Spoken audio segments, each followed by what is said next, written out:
Well, I'm Aaliyah. I'm 37 years old, and I was estranged from my mom in my 20s.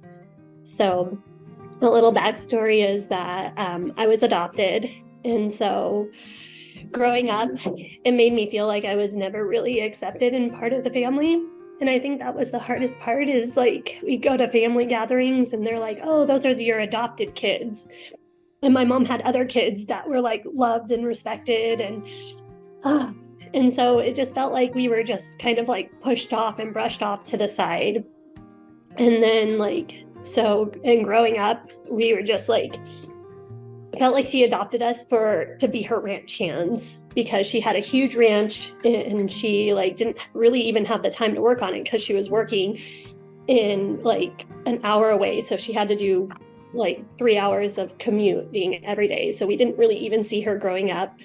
My sister, her daughter, is actually the one who took care of us and taught me how to read, taught me how to write, taught me how to like get my homework done and do all the chores. So it was just like, so having a relationship with my mom was really challenging because I never felt loved and accepted by her because it just like was, she just never felt like she was there.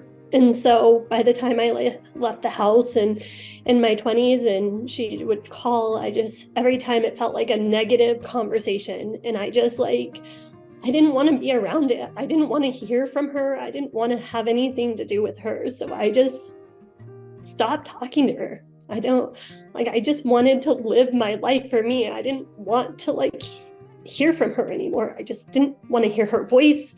It just felt so annoying and obnoxious. And I just didn't like every time she called me, it was a guilt trip. It was like, well, why don't I see you? Why don't you come around? And it just the energy. I just didn't want to be around it.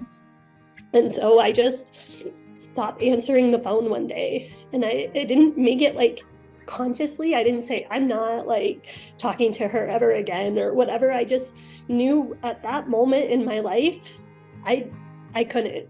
I didn't want to. I couldn't. And I just wanted to live my life.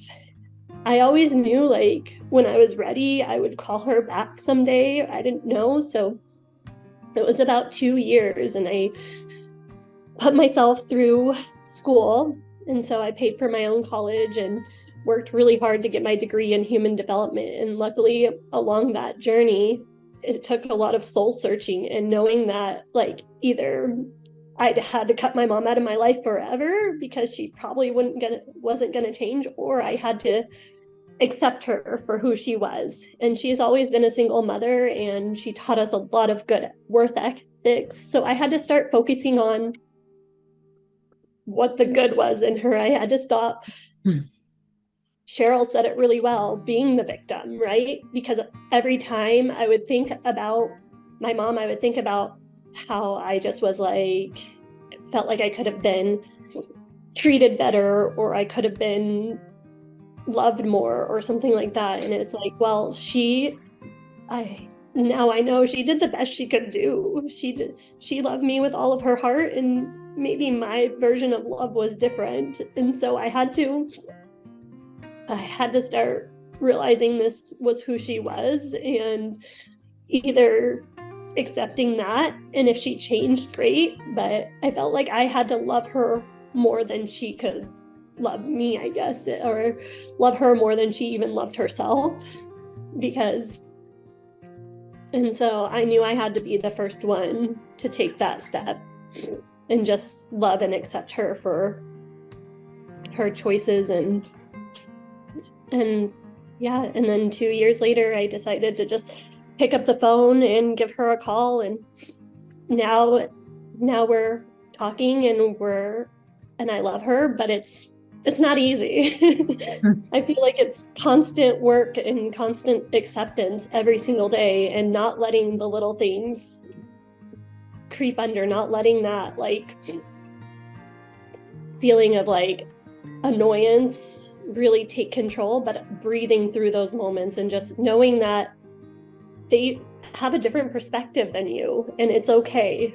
And just like being okay with maybe having different memories than they do. So Wow. But I'm super grateful for my mom, and I wouldn't be where I was today without her. And I think that's what's helped the most is the one story I wrote about being adopted.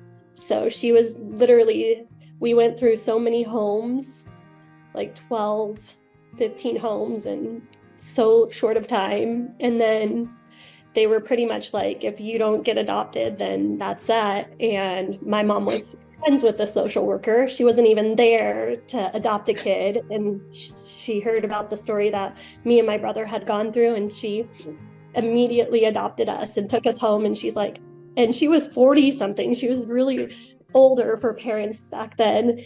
And so that's what I focus on now. That's what I was like, she was my saving grace. They said I was a failure to thrive. I didn't walk until I was 3 years old. They said that I think that baby's just going to lay there and die. And my mom did not let that happen. And so those are the moments I focus on now, not all of the victim stuff anymore.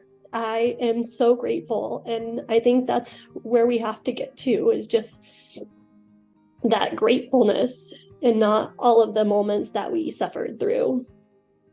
So